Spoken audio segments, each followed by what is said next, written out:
Good afternoon, small businesses,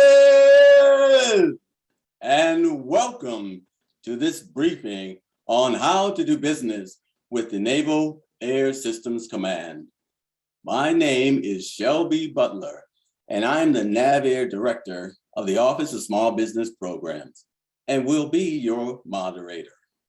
I originally thought that I had an hour to speak, but now I realize that I only have 5 minutes. So I'm going to speak 6 times as fast, and you will have to listen twice as hard. Some of you won't get that until later today. What can you expect from this webinar? We will discuss the basics of how to engage industry with our requirements, how you can better position your company to do business with NAVAIR, and we will provide you with homework that you can perform to maximize your opportunities. I am thrilled to inform all of you that just for participating in this event, you will all receive NAVAIR signed contract awards today.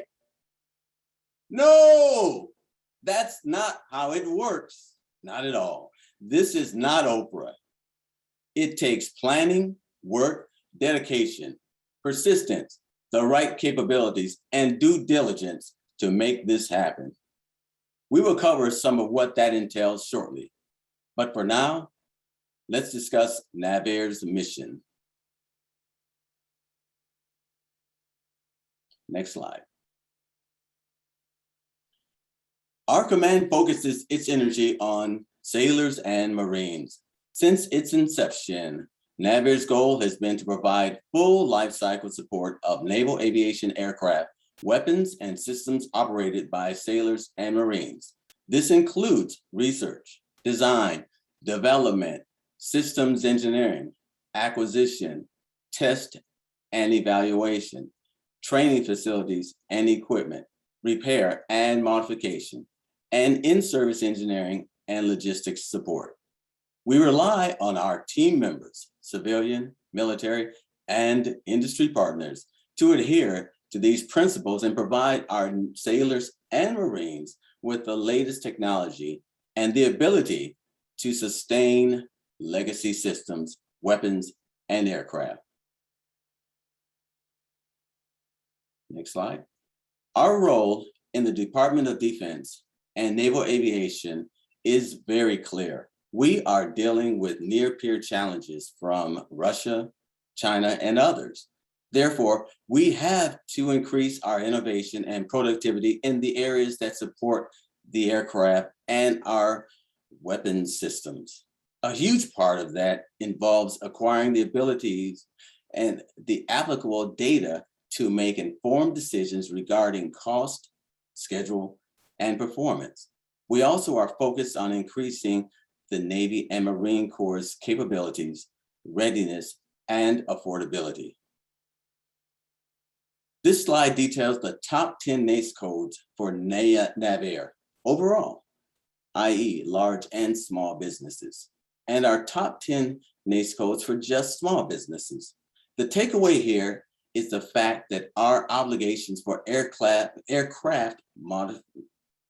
manufacturing is an order of magnitude higher than all others, but our shift is moving toward sustainment. Also, our top 2 NAICS codes for small business obligations are 541715, which represents SBIRs and STTRs, and 541330 for engineering services. As you can see, there are a lot of resources focused on innovation.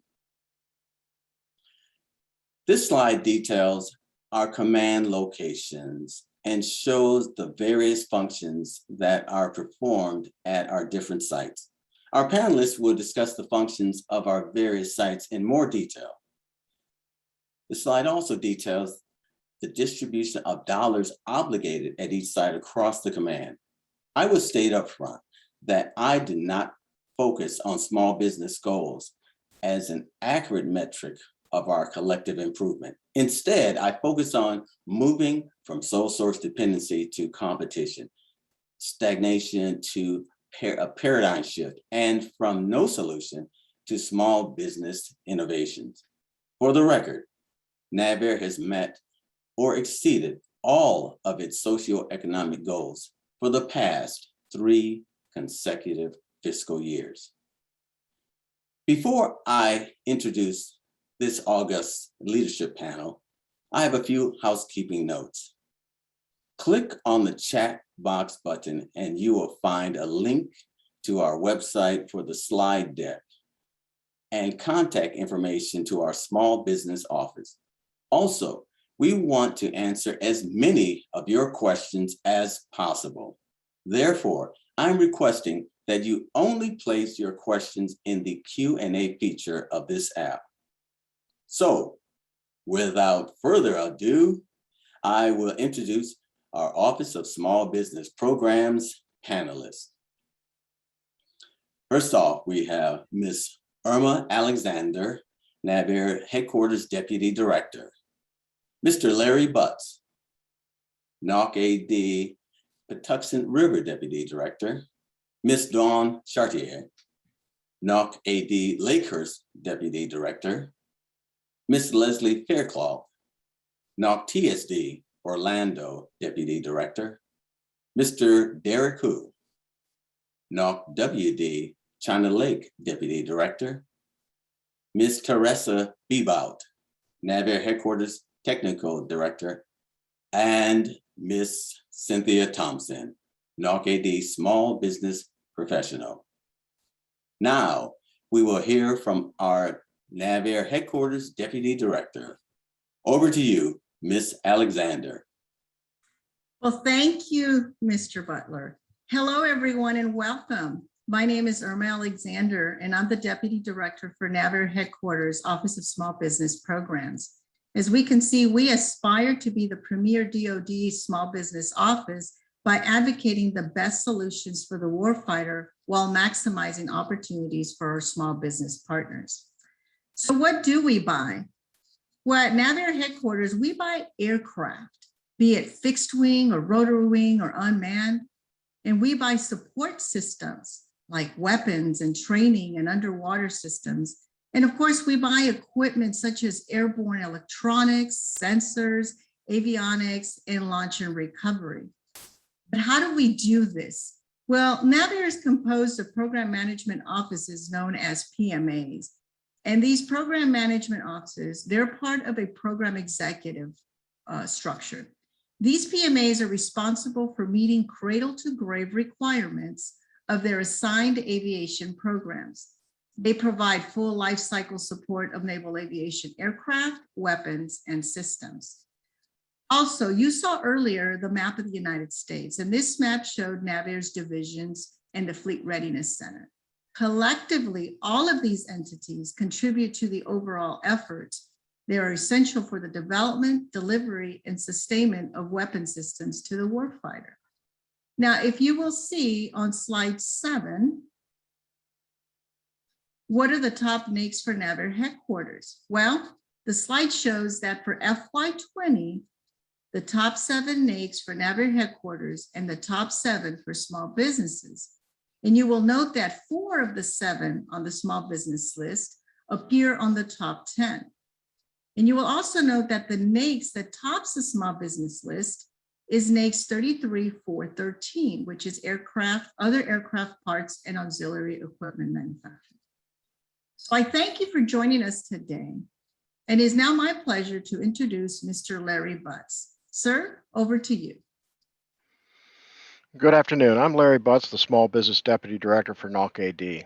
Our command primarily procures acquisition services and conducts R&D projects out of our Wolf facility. We provide the talent both in civil servants and contract service support personnel to our partners in the NAVAIR Headquarters team. I also represent the Fleet Readiness Center. We provide services to our naval aviation depots throughout the country. Our main FRCs are San Diego, Jacksonville, Florida, and Cherry Point, North Carolina. We perform critical depot level and intermediate level maintenance at these depots.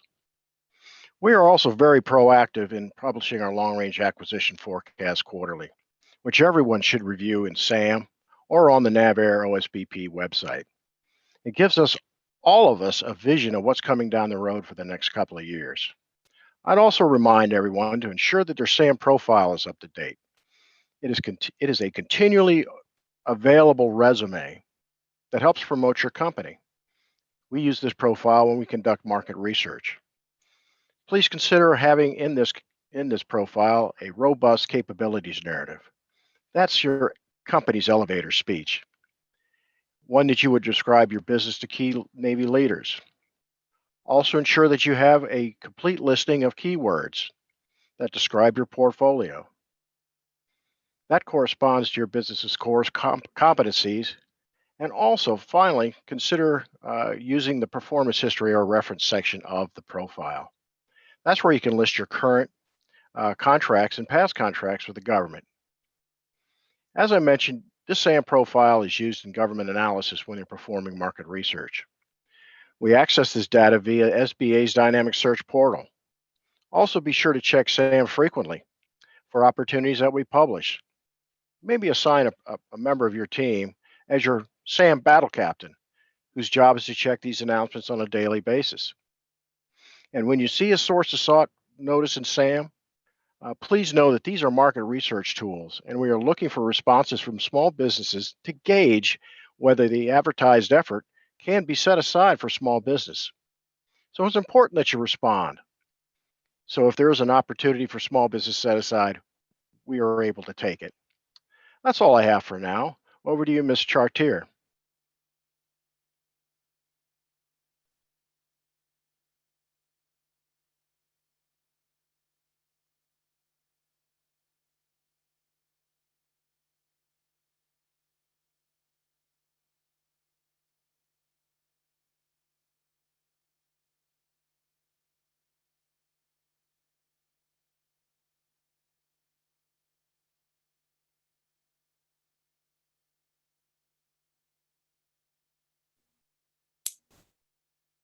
It appears that Ms. Chartier is muted. So let's ensure that we are broadcasting. Back over to you, Ms. Chartier.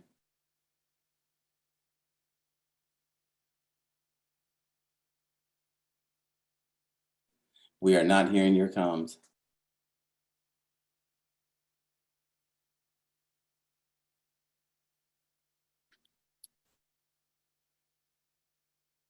No, let's move on and try to come back to you then.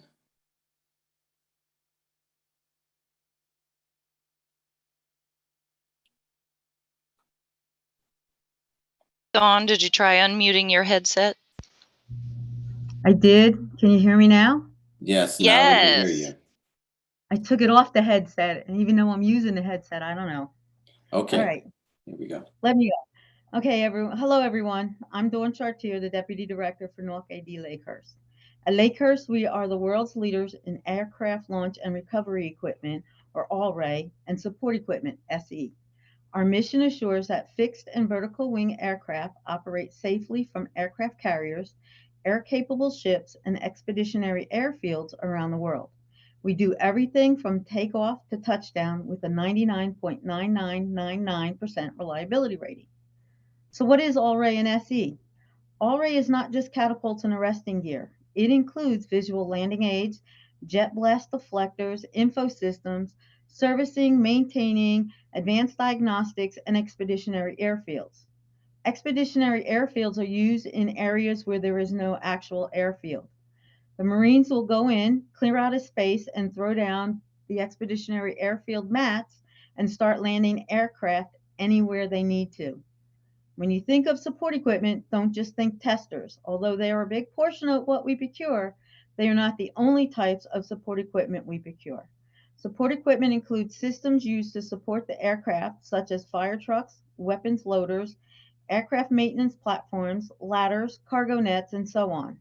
A sample of some of the test equipment that we procure is used to test the electromagnetics, diagnostics of aviation, health monitoring of mechanical systems, cameras, displays, radar, optics, and robotics. And at Lakehurst, we also have our own manufacturing shop.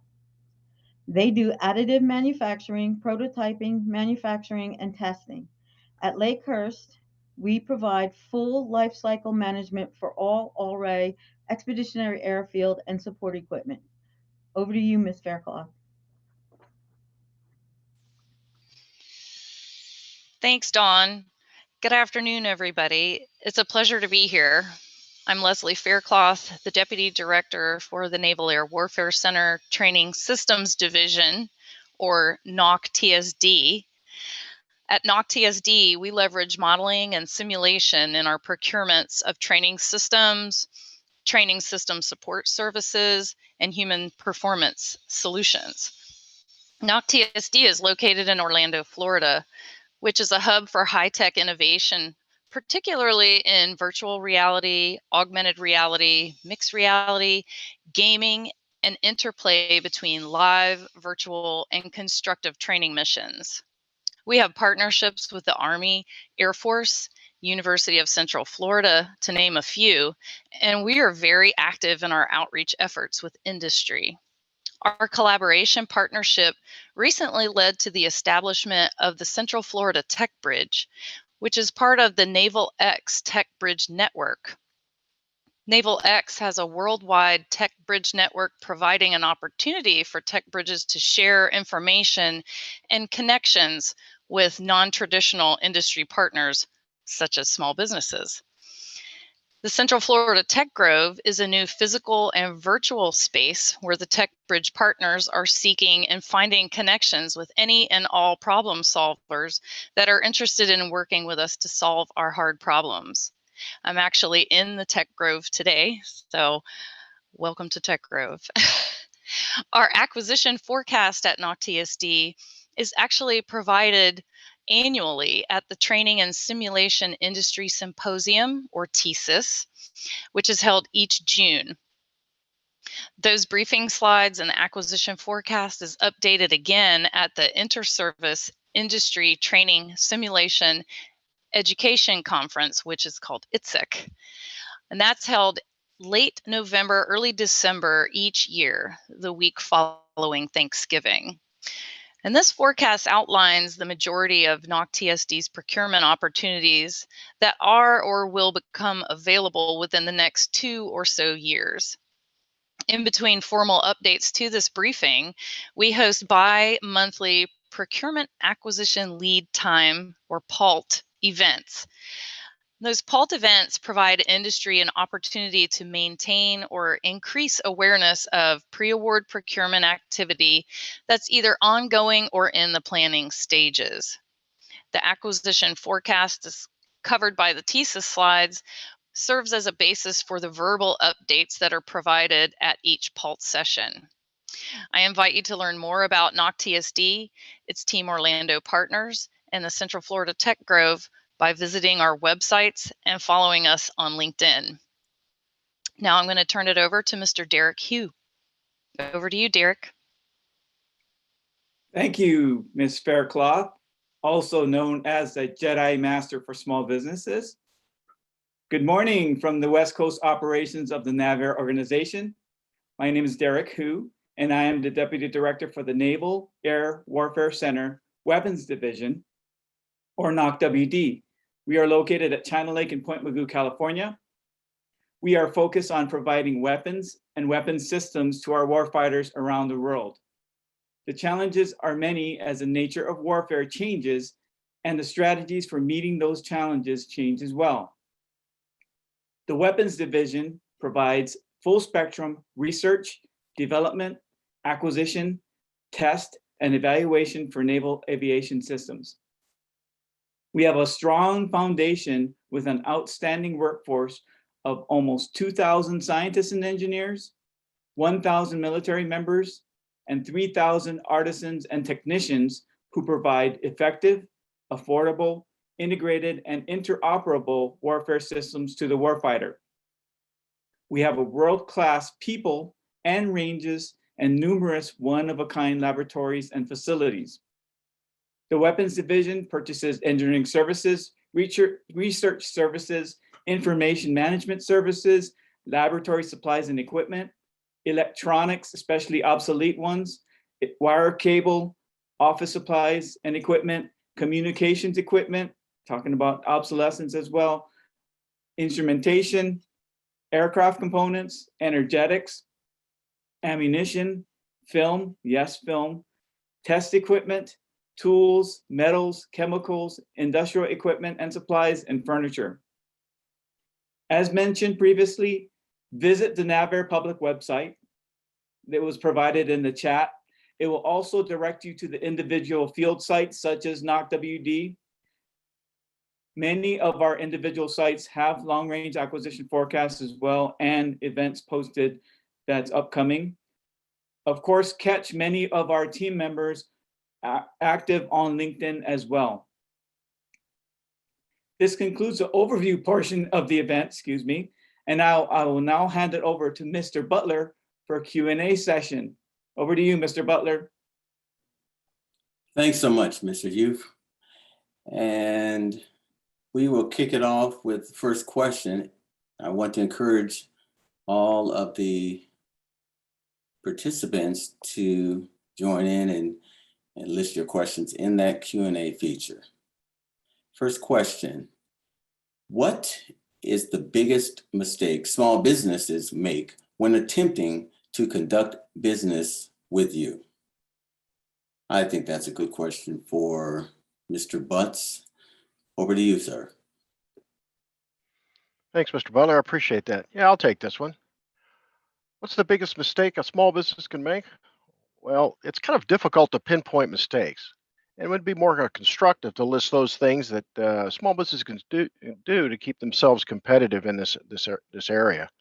The first thing that we would suggest is that you create a capability slick sheet, a one-pager, and keep it current. That paints the picture of what your company brings to the fight. Memorize a 30 to 45-second capability statement so that when you meet a government or a large business POC, you're ready to tell them what you do and how well you do it and how great you are. A link that would be helpful for your company in order to be more procurement ready would be the Department of the Navy's OSBP, DON's 10 Steps to Becoming Procurement Ready. We recommend you read that document. A link will be provided, but the Department of the Navy's OSBP has a great website, and it's a great treasure trove of information. Learn the FAR Part 19 and stay current on changes in small business regulations. Be very, very aware of that and look for those things coming out regularly. Find your Procurement Technical Assistance Center, it's called a PTAC, and your local Small Business Development Center. Use these resources to guide yourself through the steps of Navy procurement. They will not do the work for you, but they will explain what and how, and the links will be provided. Check the long-range acquisition forecast, as has been mentioned, on a regular basis. These can be found on our website, the NAVAIR OSBP website, and also they're posted to SAM. Monitor contract opportunities daily on SAM with that battle captain. Respond to our sources sought notices, like I mentioned earlier. This is a place to make the difference by letting the Navy know that you're capable and you're interested in our offers. The sources sought replies are often used to determine reasonable expectation of 2 or more small business being able to perform what is needed by the warfighter and the requirements office. Browse our DON OSBP website and contact other major Navy buying commands, small business professionals. Reach out to those folks, NAVC, NAVSUP. Have conversations with them. It'll broaden your perspective.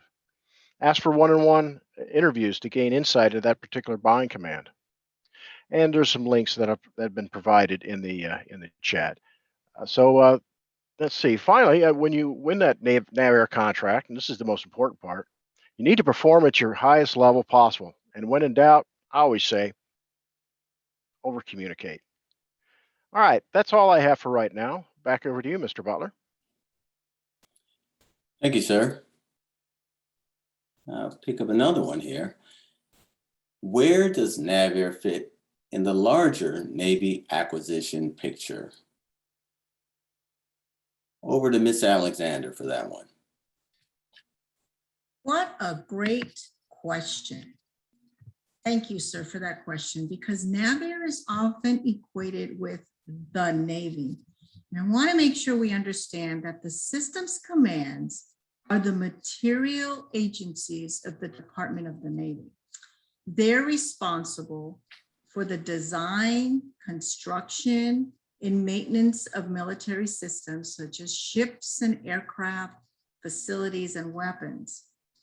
The current Navy system commands are Naval Sea, known as NAVC, Naval Air, which is us, the NAVAIR. You have Naval Information Warfare, known as NAVWAR. Then you have Naval Facilities, known as NAVFAC, Naval Supply, NAVSUP, and then you have Marine Corps Systems Command. It's important to make the distinction as you choose to engage with the Systems Command to understand that NAVAIR is part of a larger acquisition effort. And I hope that helps as we proceed with our conversation. And I thank you for that question. Thank you, Mr. Butler. Over to you. Thank you. Next question. Often the best way to engage and become familiar with an agency where one does not have a relationship is to pursue subcontractor or subcontract opportunities. Does NAVAIR Small Business Office assist small businesses engage and identify large businesses that are seeking subcontractors with specific technical capabilities or socioeconomic categories? I would take that one. We engage small businesses and allow them to sign up and schedule our one-on-one industry meetings. And these are weekly meetings. And during that time, you will receive all kinds of information. You will also receive information on how you can seek out those large businesses that are already on contract. So I would say a couple ways. One way to identify those large businesses on current contracts is to research FPDS NG. And that source will give you the current contracts, although it is 90 days later than the information that we have available to us, but it is still relevant information for you to do that research.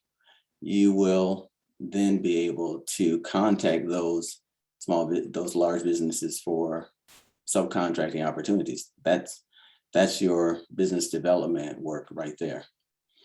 But part of every large acquisition is a small business participation plan. That is driven by market research.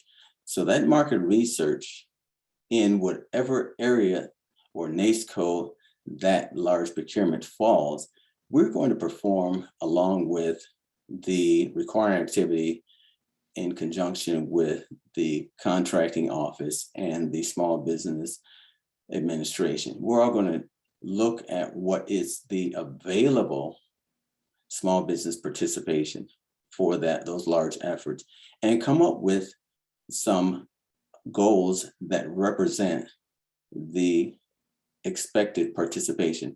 And then those large businesses respond with a participation plan where they will then move out and look for small businesses to build their team and utilize them as subcontractors. Would any of the panelists like to add to that answer? Over.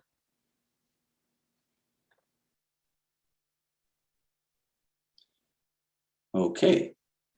In light of that, we will go to next question.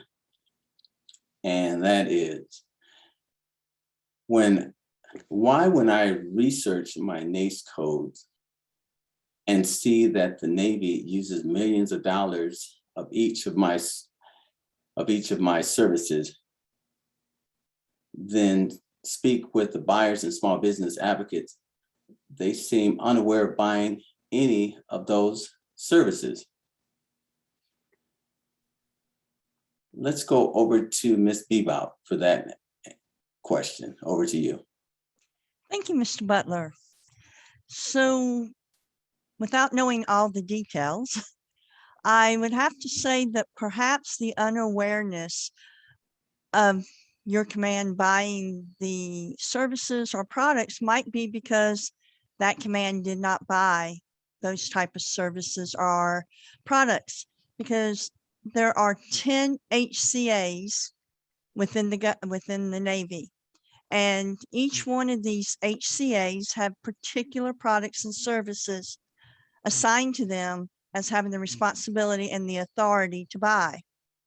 Therefore, NAVAIR cannot buy a submarine, and Marine Corps Air System can't buy an F-18. So when you're talking to the small businesses, they may not represent the command that has the authority to buy them. Now, once in a while, an HCA will delegate a very small contract within, like, for example, NAVFAC, Naval Facilities, may give NAVAIR a small delegation to have an air conditioner repaired on their property. So it's hard to say what our commands buy what the Navy buys. If the NAICS is saying that the Navy buys $22 billion worth of products, NAVSUP probably isn't the one that buys that product. So that's the reason why. Back to you, Mr. Butler. All right, thank you. Oh, and the questions are coming in fast and furious. All right, let's try this one.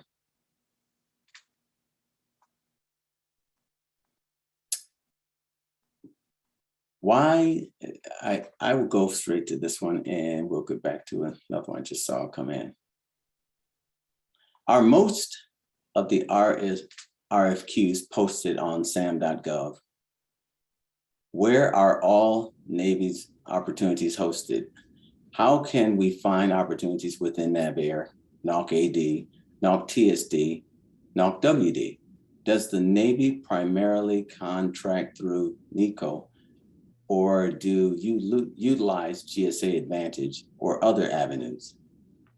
So multiple questions in there, and we will go over to Ms. Chartier for that one. And we know that the headset has to be unmuted too. So over to you, Ms. Chartier. Thank you, Mr. Butler. In accordance with FAR 5.101 and as required by the Small Business Act 15 USC 637E and the Office of Federal Procurement Act 41 USC 1708, contracting officers must disseminate information on proposed contract actions expected to exceed $25,000 unless there's an exception under FAR 5.202. So each of the heads of the contracting agencies post their long-range acquisition on the activities website. All contract opportunities are on SAM unless there's an exception under 5.202. NAVAIR cannot answer for the entire Navy. However, NAVAIR does utilize GSA as well as Seaport, Unison, and NASA SUIT as applicable. Please note that NECO no longer exists. It was simply a conduit to the same information that is now provided under sam.gov. Back to you, Mr. Butler. All right, thank you. Next, we have question, why is it when I research my NAICS codes and see that the Navy uses, oh, excuse me. I think I picked that up. Okay, that sort of was answered earlier. So I'm going to go to another question. Let's jump to this one. How does a small business obtain a facility clearance? Over to you, Ms. Alexander, for that one. Well, thank you, sir. So first, the Office of Small Business is not involved in the facility clearance process. However, what I can say is that entities engaged in providing goods or services to the government, especially involving access to or creation of classified information, may be granted a facility clearance. The Defense Counterintelligence and Security Agency, known as DCSA, processes, issues, and monitors the continued eligibility of entities for these facility clearances. So I recommend that they consult the DCSA website. And this website is very rich with information. It provides you handbooks and checklists and videos and much more. And this will help guide you to getting started in the FCL process. So you simply have to just go to a search engine, type in DCSA, and you can get started. Thank you, Mr. Butler. All right, thanks. All right, next question. How can a new company socialize a new technology? That's a good question for NAWCTSD, I think. Over to you, Ms. Faircloth. All right, thank you, Mr. Butler. I'll be happy to take that question. So there are a few different ways to socialize your new technology. So I'll go through the top few. One way is through the Small Business Innovative Research Office. So at NAVAIR, the program POC for SBIR or SBIR is Ms. Donna Attic. But before you reach out to a person like Ms. Attic, I would invite you to check out the information that's already provided on the Navy SBIR website, and that's navysbir.com. We'll provide links later in the presentation. Another way is through the Naval Aviation Systems Consortium, or the NASC. The NASC was formed to support technology needs of the Naval Air Warfare Centers and the Naval Air Systems Command through the use of Other Transaction Authority, or OTA. You may have heard that buzzword before. Through the NASC consortium, members are able to work with the government to identify opportunities, target their technology offerings, and expand into new markets to grow their business. The consortium management group is CMG. They manage the consortium and administer the OTAs with the NOCs, and they serve as an independent, transparent, single interface between the members of the NASC and the government. So please visit the NASC website for more information, and that's at nascsolutions.org. Again, that link will be provided later. Another way is through the Southern Maryland Tech Bridge, which is one of the NavalX network nodes, and the Tech Transfer Office.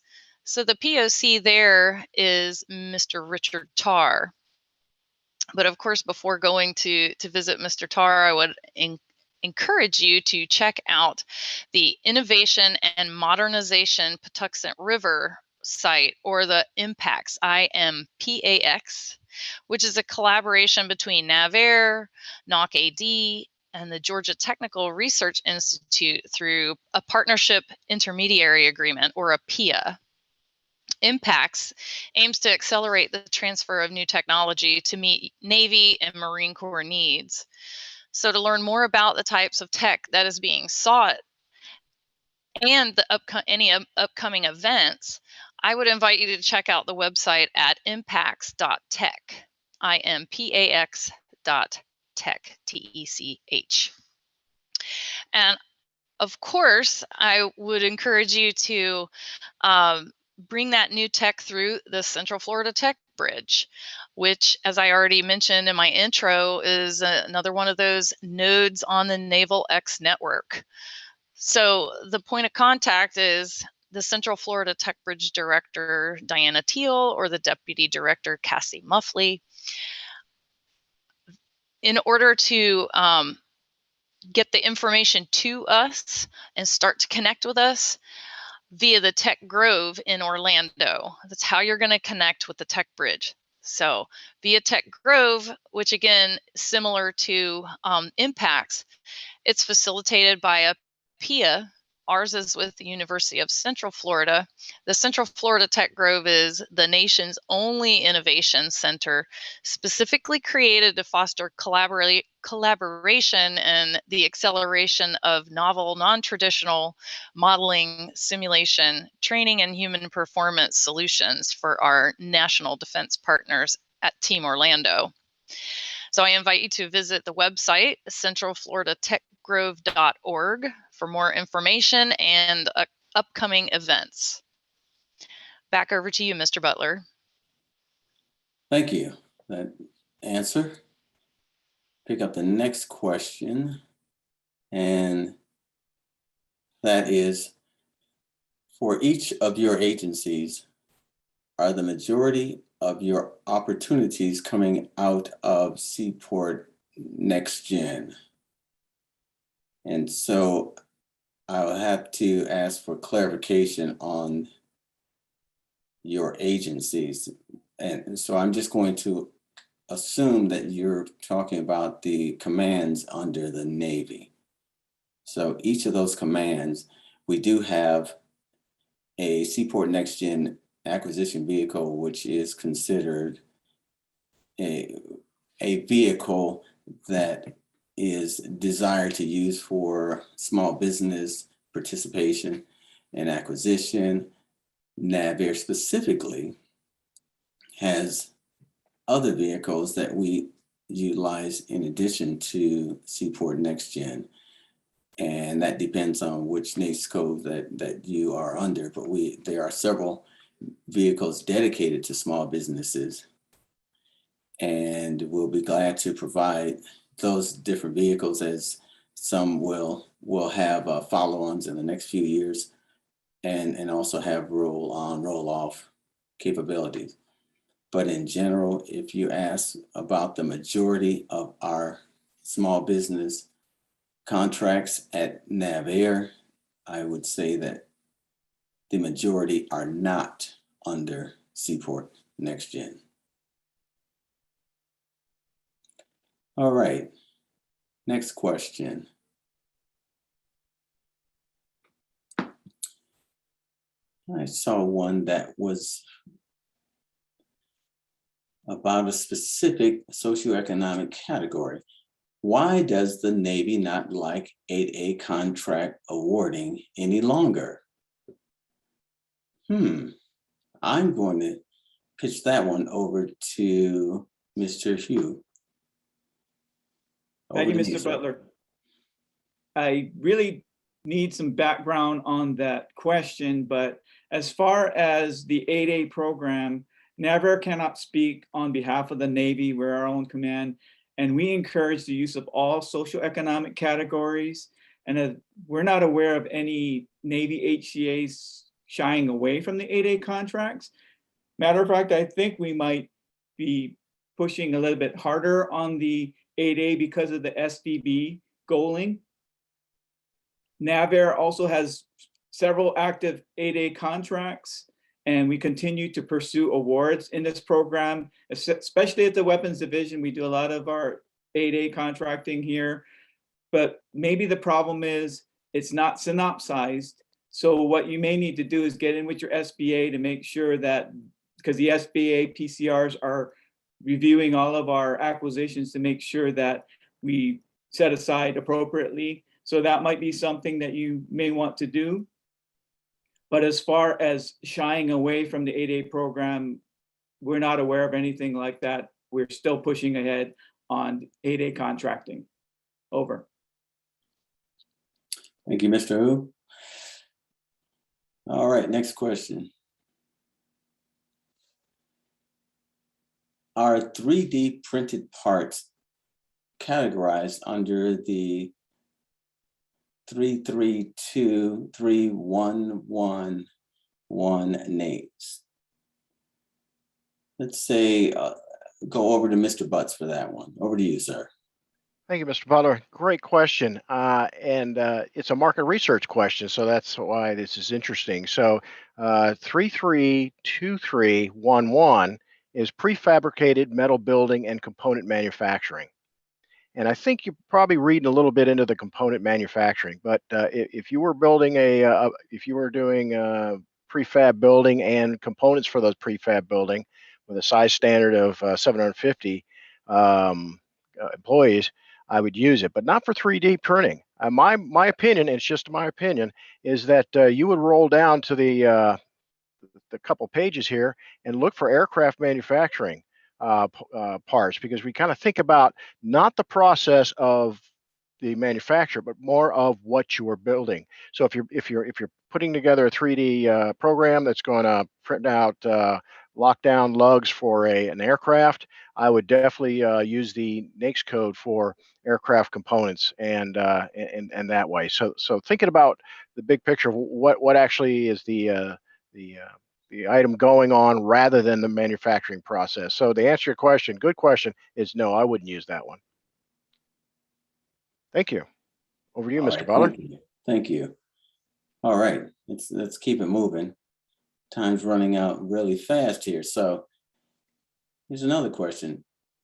Does each of the small business offices conduct monthly roundtables for small businesses to engage with large firms and government technical personnel, those end users? I'm going to go over to Ms. Faircloth for that one, and then any others can chime in. Over to you, Ms. Faircloth. Thank you, Mr. Butler. So at NAWCTSD, I'll speak for us because each site has a little bit different take on their particular small business roundtable. But at the NAWCTSD's small business roundtable, we do it as a Team Orlando collaboration. And the topics that we cover there can be anything from, targeting specific topics on socioeconomic categories.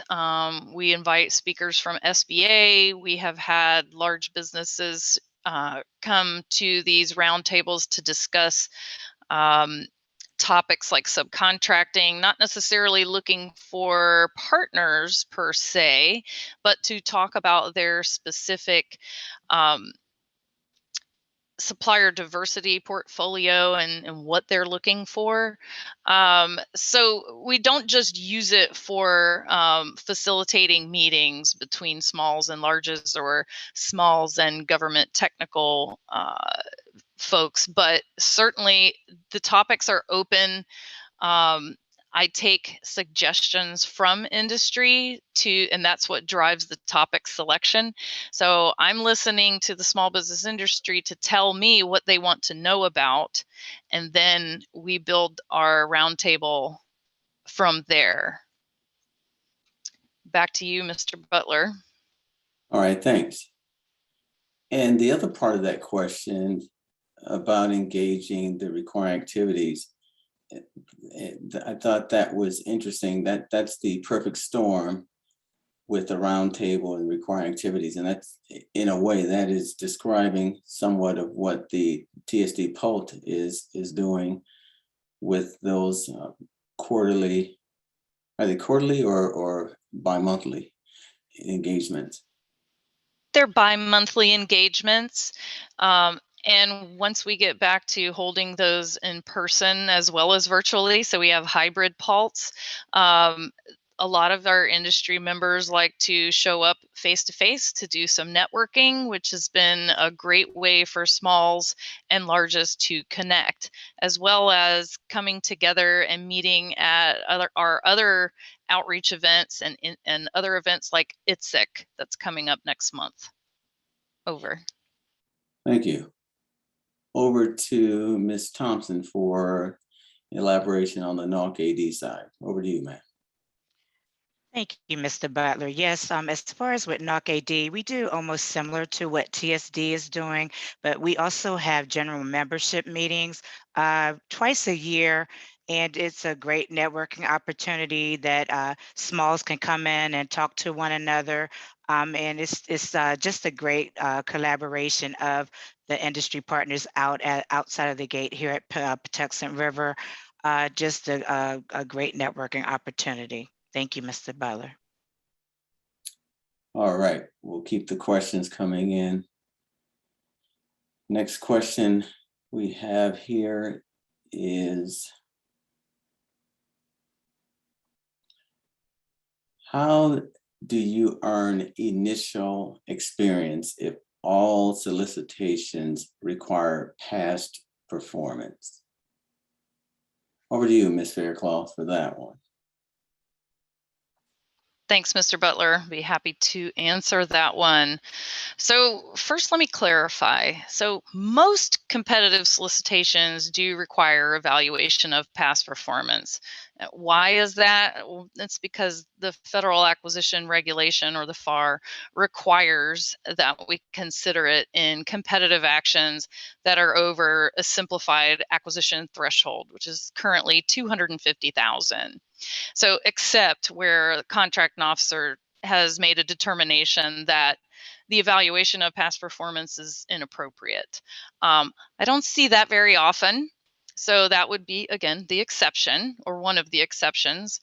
But each solicitation's past performance evaluation approach will be different, as they should be tailored to the specific procurement. So it's very, very important to read the solicitation language in the sections L and M carefully. Solicitation should contain a note that states something to the effect of evaluating offerors with no past performance record may not be evaluated favorably or unfavorably. So that would lead to an assignment of a neutral rating. Okay, so all that's great background, but what was really asked is, okay, how do we gain past performance? So I do have a few tips. So you can gain past performance as a subcontractor. The FAR states that the evaluation should take into account past performance information regarding subcontractors when that information is relevant to the acquisition. So many of our contracting officers do, and many of our acquisitions do consider that subcontracting performance, past performance.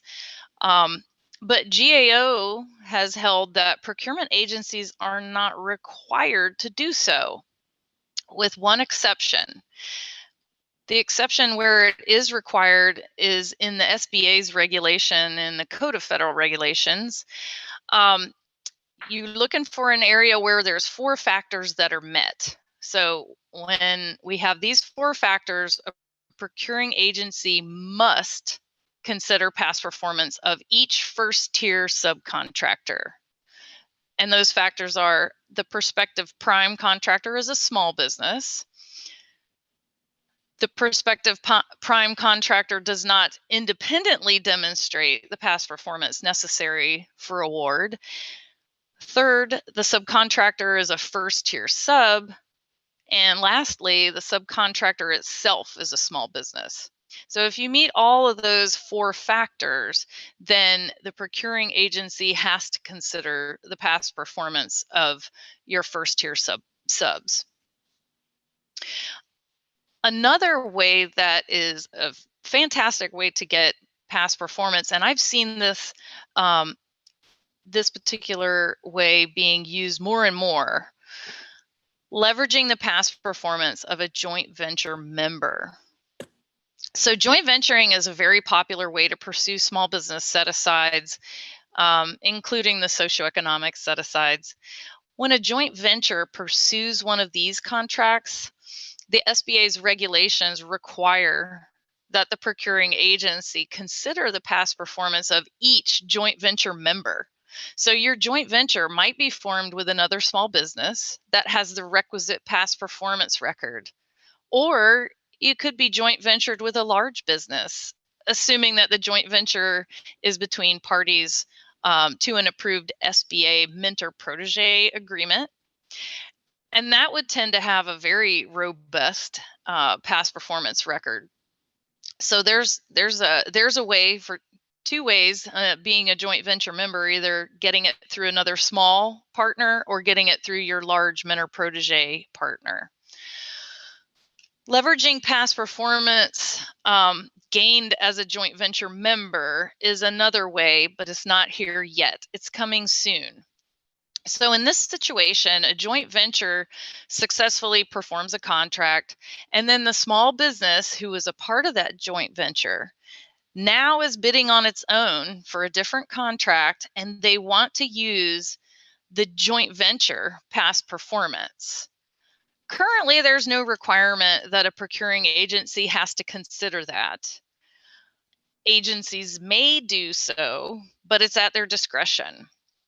However, in the NDAA 2021, Congress directed the SBA administrator to establish regulatory language requiring consideration of such past performance when evaluating offers under a small business set aside. So that language is to be determined, and I expect to see a notice posted in the Federal Register requesting comments as a part of the rulemaking process. So I invite you to keep an eye on the Federal Register, see what's coming out. Certainly when I see it, I will post it out on LinkedIn to get maximum exposure and comments. But those are primarily the 3 ways that you can gain past performance. Back over to you, Mr. Butler. All right, thanks. Great answer on that. All right, and the questions come in hot and heavy. All right, next question. Let's go to, gotta keep up with this. What is the process for engaging in the NAVAIR Mentor Protege program? And what are the differences? Our lead for that is Ms. Bebout. So over to you, Ms. Bebout. Thanks, Mr. Butler. What a explosive question. So, in the sake of time, I will tell you that the full process of the NAVAIR MPP is included in the MPP guidebook found on our website. NAVAIR, now again, I'm not speaking Big Navy, I'm speaking NAVAIR, does not release a solicitation or BAA. The NAVAIR MPP process is initiated by the prospective mentor. The mentor will select their protege. We cannot help with that. And it will provide documentation to NAVAIR via introductory briefing. Once that's done and we agree for a tentative sponsorship and we've got the endorsement and all the documentation together, then we will go to the Department of the Navy Office of Small Business Program for approval. And that is done through our office, through the NAVAIR's OSBP. Once the agreement is approved, funds will be submitted. And in the case of the Navy, there will be a standalone contract issued to the mentor. Again, as I said before, this form is not conducive to introducing all of the differences between the SBA, the DoD, and the DON mentor protege programs. But I will just name a few, other than the fact that I've already mentioned that Navy has a standalone contract, and we've chosen to do that because it's more innovative.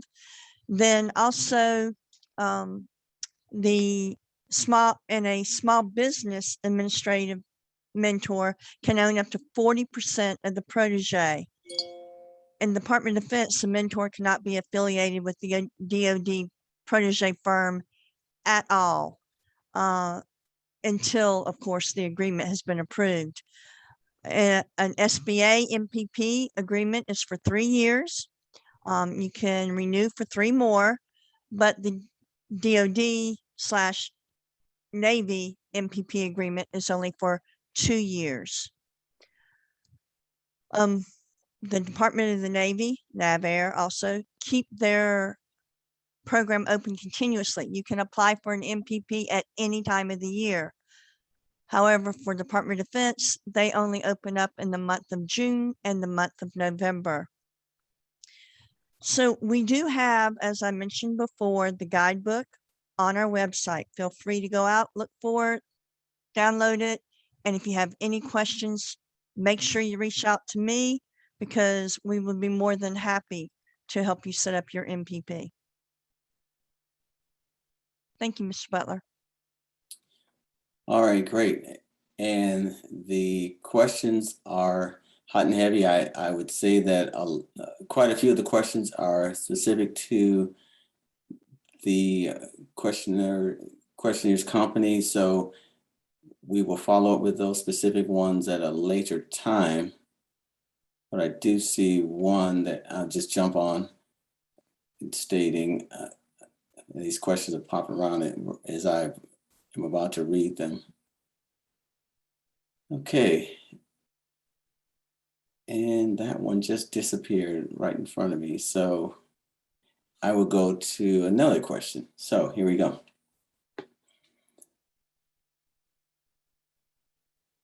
Explain sources sought, when, and why. Let's go over to Ms. Alexander for that one. Well, thank you, Mr. Butler. Larry Butts explained that we really want to respond to sources sought. They're very important to small businesses. And why is that? Well, a sources sought notice is a government market research tool that helps us to determine if there are 2 or more capable small businesses that can perform the requirement of a planned contract. It's not a request for proposal. It's not an invitation for bid. We basically use it to determine if a small business can perform the work required. Sources sought helps us to access the market's capability, to determine the acquisition strategy, and with a small business goal attainment. So sometimes you'll see these solicitations and they'll specify explicitly that they're looking for small business to respond. But even if it doesn't say small business, it means small business. So I encourage your battle captains out there to look for these sources sought notices and respond specifically to their questions to participate in the activities of this planned contract. Thank you, Mr. Butler. Okay, next question. What are the small business and micro business requirements? Over to you, Ms. Bebout, for that one.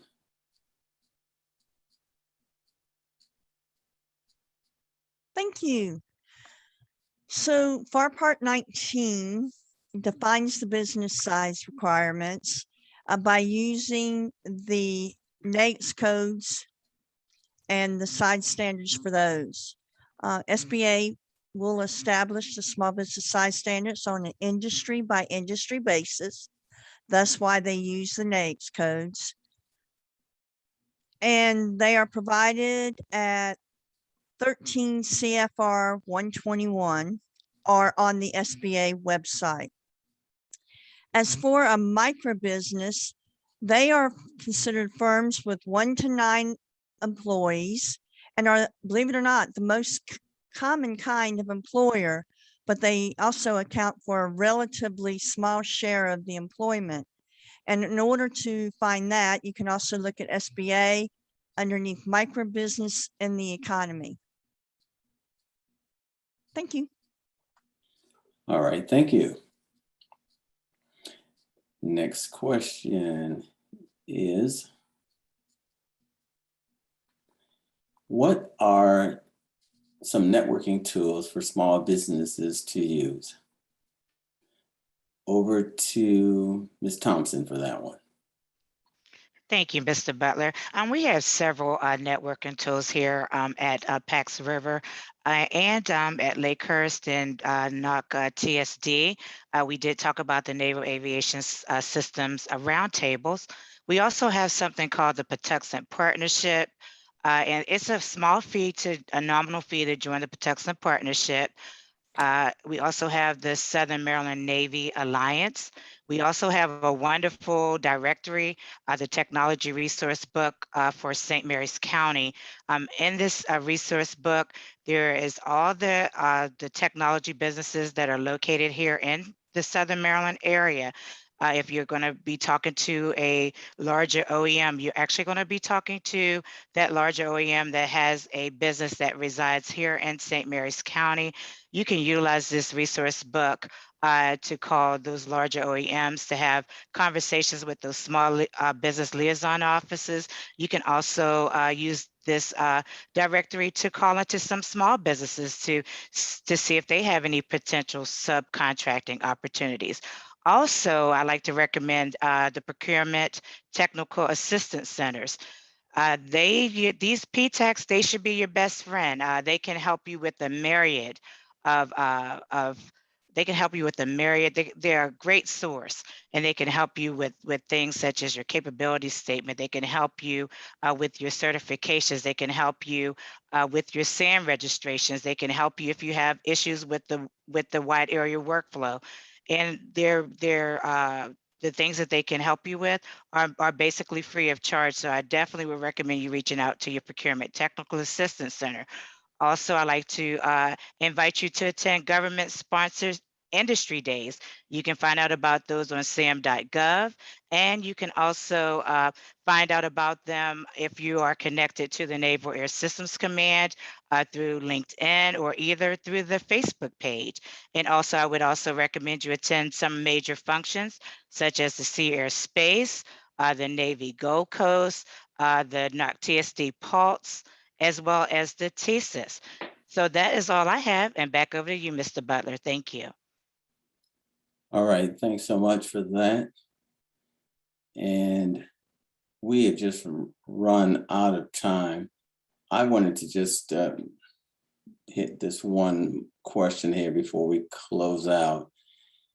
If we as a small business have formed an SBA approved mentor protege program, or well, SBA is actually all smalls, not mentor protege program, and in all smalls JV MPP, are we allowed to still participate in the Navy's MPP program? All right, I'll let Ms. Bebop answer that. Over to you, ma'am. Thank you. Yes. As long as you are not already a protege in the Navy program, then yes, you can still be a part of the Navy MPP program. Okay. And I am going to call it a wrap because we have a lot, as I said, of specific questions that are more specific to the companies than general. So we're going to address those and at a later time. So here's what we are going to do. I'm just going to call it at 2:08, and I'll say for everyone to remember, all you participants, be good at proposal writing, but be great at contract execution. The last thing we want is for you to win a contract. That's a great day. Everyone's just elated. But if you fail on its execution, that impacts everyone in the small business community. So get ready for prime time and be successful.